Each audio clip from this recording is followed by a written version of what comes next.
Hello दोस्तों, हमारी इस वीडियो को लाइक करें और अगर आप चैनल पे नए हैं तो हमारे चैनल को सब्सक्राइब करें ताकि आने वाली सभी नोटिफिकेशन आपको मिलती रहे सबसे पहले। तो चलिए शुरुआत करते हैं आज की इस वीडियो। पति पत्नी और गर्लफ्रेंड। राज और दिव्या एक दूसरे से बेहद प्यार करते थे और उन दोनों ने एक दूसरे से अपनी मर्जी से ही शादी कर ली थी और उनके अभी कुछ ही महीनों पहले एक लड़का भी हुआ था और उसके होने से वो दोनों बहुत ही खुश थे। लेकिन शायद कुछ दिनों से राज बहुत ही ज़्यादा उदास दिख रहा था क्योंकि उसकी ज़िंदगी में एक बहुत ही खूबसूरत और छोटी उम्र की लड़की आ गई थी। तभी एक दिन जब राज ऑफिस से घर आया तो उसके अंदर दिव्या को बहुत ही ज़्यादा बदलाव दिखा। तभी उसने राज से पूछा, राज क्या बात है, तुम कुछ दिनों से बहुत उदास दिख रहे हो। तो राज ने भी दिव्या से बहुत ज़्यादा हिम्मत करके कह ही दिया, दिव्या तुम मुझसे हमेशा ये कहती रहती हो कि तुम मेरी खुशी के लिए कुछ भी कर सकती हो ना, क्या तुम वाकई में मेरी खुशी चाहती हो। तो दिव्या ने भी राज का हाथ पकड़कर कहा, राज मैं तुमसे बेहद प्यार करती हूँ और तुम्हारी खुशी के लिए मैं कुछ भी कर सकती हूँ, तुम एक बार मुझसे कहकर तो देखो। तो राज ने दिव्या से अपना मुंह फेरते हुए कहा कि दिव्या क्या तुम मुझे छोड़ सकती हो, और वो भी हमेशा हमेशा के लिए। इतना सुनते ही दिव्या की आंखों में आंसू आ गए और उसने राज से कहा कि राज तुम ये क्या कह रही हो, तुम तो मेरी जिंदगी हो राज, और मैं तो तुम्हारे बिना मर ही जाऊंगी। तभी राज ने भी दिव्या पर गुस्सा होते हुए कहा, तुम जानती हो कि दिव्या मुझे किसी और लड़की से प्यार हो चुका है और हमारा अफेयर 4 महीनों से चल रहा है और मुझे भी नहीं पता दिव्या कि मैं उस लड़की से कब प्यार हो गया और अब तो मेरी आंखों में सिर्फ उसी लड़की के सपने हैं। तभी दिव्या ने खूब रोते हुए कहा, तो ठीक है राज, अगर तुम्हें उसी लड़की के साथ अपना जीवन बिताना है तो मैं ही मर जाती हूँ। तभी जैसे ही दिव्या चाकू से अपनी नस काटने लगी वैसे ही उसे उसका नन्हा सा बेटा रोता हुआ दिख जाता है और वो अपनी नस नहीं काट पाती। तभी उसने अपने आंसुओं को पोंछते हुए राज से कहा, राज ठीक है, तुम जियो अपनी गर्लफ्रेंड के साथ, मगर एक दिन तुम्हें मेरा प्यार जरूर याद आएगा। तो उसी वक्त दिव्या ने अपने सारे के सारे कपड़े पैक कर लिए और अपने बच्चे को गोद में उठा लिया। लेकिन राज अभी भी अपना मुंह फेर फेर कर ही खड़ा था। ऐसा देखकर दिव्या ने दोबारा रोने लगी और फिर उसने राज के पैर छूते हुए कहा कि अपना ख्याल रखना राज, और मैं अंत तक तुम्हारा इंतजार करूंगी। लेकिन अभी भी उसका पति राज अपना मुंह फेर कर ही खड़ा हुआ था। अब दिव्या ने अपने माता पिता के पास गई तो उसके माता पिता ने भी उसको खूब उल्टा सीधा कहा और उसे ये भी कहा कि देख लिया, प्यार करके शादी करने का नतीजा, छोड़ दिया ना उसने तुझको। तभी दिव्या ने अपनी माँ से कहा कि माँ, आपको राज के बारे में कुछ भी कहने की कोई ज़रूरत नहीं है, और अगर आपको मैं इतनी ही बुरी लग रही हूँ तो ठीक है, मैं यहाँ से भी चली जाती हूँ। तो दिव्या वहाँ से भी चली गई, मगर उसको उसके माता पिता ने एक बार भी नहीं रोका। अब दिव्या बहुत ही ज़्यादा टूट चुकी थी। तभी दिव्या को उसका एक पुराना दोस्त अमित मिल गया।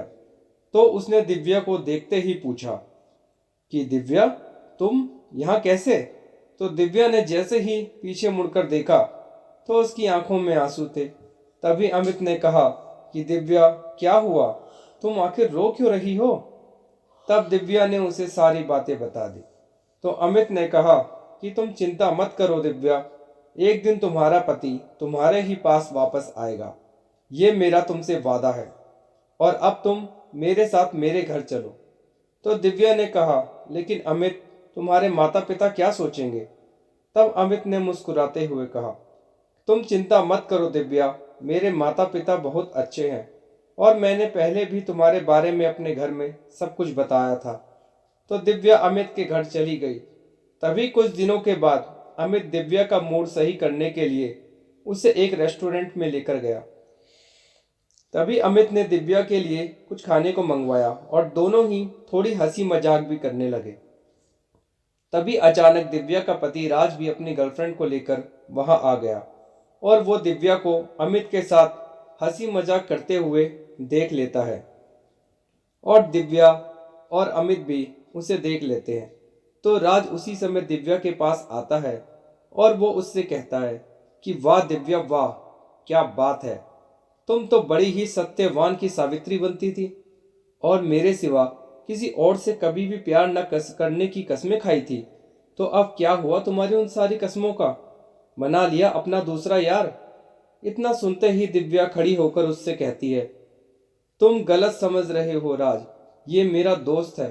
तभी बगल में बैठा अमित खड़ा होकर राज से कहता है कि हाँ, मैं करता हूँ दिव्या से प्यार और मैं उसके बच्चे को भी अपनाने के लिए तैयार हूँ। और राज, अब तुम्हारा दिव्या से तलाक भी हो चुका है, इसीलिए अगर अब तुम मेरे और दिव्या के बीच में आए तो मैं तुम पर पुलिस केस कर दूंगा। तभी दिव्या जब गुस्से में अमित की तरफ देखती है तो वो उसकी तरफ धीरे से आंख मार देता है। तभी दिव्या सब समझ जाती है और वो भी अमित का ही साथ देते हुए राज से कहती है कि हाँ राज, तुमने तो मुझे छोड़ ही दिया था ना, तो अब मैं तुम्हारा इंतजार करके करूंगी क्या? मुझे माफ कर देना राज, अब मैं तुम्हारी नहीं बल्कि अमित की ही होना चाहती हूँ। और अपनी मांग में सिंदूर भी सिर्फ और सिर्फ अमित के नाम का ही भरना चाहती हूँ।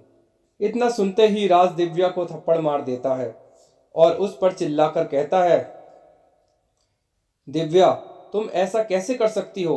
तुम मुझे छोड़कर अमित से शादी नहीं कर सकती। तभी दिव्या ने भी गुस्से में राज से कहा कि जैसे राज तुमने मेरे साथ किया वैसे ही मैं भी कर रही हूँ और अब तुम्हारा और मेरा कोई रिश्ता नहीं है और अब मैं अगले हफ्ते ही कोर्ट में जाकर अमित से शादी भी कर लूंगी। ये कहकर दिव्या अमित का हाथ पकड़कर रेस्टोरेंट से बाहर आ जाती है।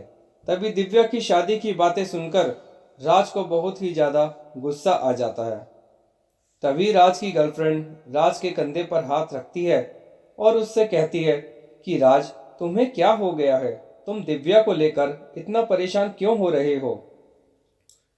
तभी राज अपनी गर्लफ्रेंड पर बहुत चिल्लाता है और उससे कहता है कि यह सब तुम्हारी वजह से हुआ है और तुम्हारी ही वजह से मैंने अपने पहले प्यार को छोड़ दिया और आज मुझे ये एहसास हो चुका है कि मेरे लिए दिव्या ही सब कुछ थी और आज जब मैंने उसे किसी और लड़के के साथ देखा तो मुझे बहुत ही बुरा लग रहा है और मुझे ये भी समझ आ चुका है कि जब मैंने उसे तुम्हारे बारे में बताया होगा तो उसे कितना बुरा लगा होगा। इतना कहकर वो दिव्या के पीछे पीछे भागने लगता है। तभी जैसे ही वो रेस्टोरेंट के बाहर आता है तो दिव्या और अमित बाहर खड़े होकर आइसक्रीम खा रहे हैं। तभी राज आंखों में आंसू लिए दिव्या के सामने जाकर उसके आगे हाथ जोड़कर ये कहता है, मुझे माफ कर दो दिव्या, मुझसे बहुत बड़ी भूल हो गई, मगर तुम अमित से शादी मत करना प्लीज, वरना मैं मर जाऊंगा दिव्या। इतना सुनते ही दिव्या ने राज के होठों पर अपनी उंगली रख दी और वो फूट फूट कर रोने लगी और रोते रोते राज से ये कह रही थी कि राज प्लीज, मरने की बातें तुम मुझसे कभी मत कहना। मैं कल भी सिर्फ तुम्हारी थी और आज भी सिर्फ तुम्हारी हूँ। तुम्हें अपनी गलती का एहसास हो गया राज, मेरे लिए बस इतना ही काफी है। तभी अमित ने कहा कि राज, मुझे माफ कर देना यार, तुम दोनों के प्यार के आगे मैं हार गया यार। मगर मैं आज जाते जाते तुमसे ये कहूँगा कि तुम बहुत ही किस्मत वाले हो कि तुम्हें दिव्या जैसी बीवी मिली जिसने तुम्हें इतनी आसानी से माफ कर दिया, वरना अगर राज तुम खुद भी इसकी जगह होते तो तुम कभी भी इसे नहीं अपनाते। इसीलिए हमेशा इसका ध्यान रखना और इसके जीवन में कभी और इसे कभी धोखा मत देना। तभी राज आंखों में आंसू लिए दिव्या को अपनी बाहों में भर लेता है और वो उससे हमेशा प्यार निभाने का वादा करता है। और फिर राज और दिव्या अमित के घर से अपने प्यारे बच्चे को लेकर खुशी खुशी अपने घर चले जाते हैं। और बाद में दिव्या ने अमित का धन्यवाद भी किया, क्योंकि उसी के ही नाटक की वजह से राज और दिव्या का खोया हुआ प्यार वापस से मिल पाया। तो दोस्तों, आप कभी भी राज की तरह ऐसी गलती मत करना, क्योंकि हर लड़की दिव्या की तरह नहीं होती। धन्यवाद। आप चैनल पे नए हैं तो हमारे चैनल को सब्सक्राइब करें ताकि आने वाली सभी नोटिफिकेशन आपको मिलती रहे सबसे पहले।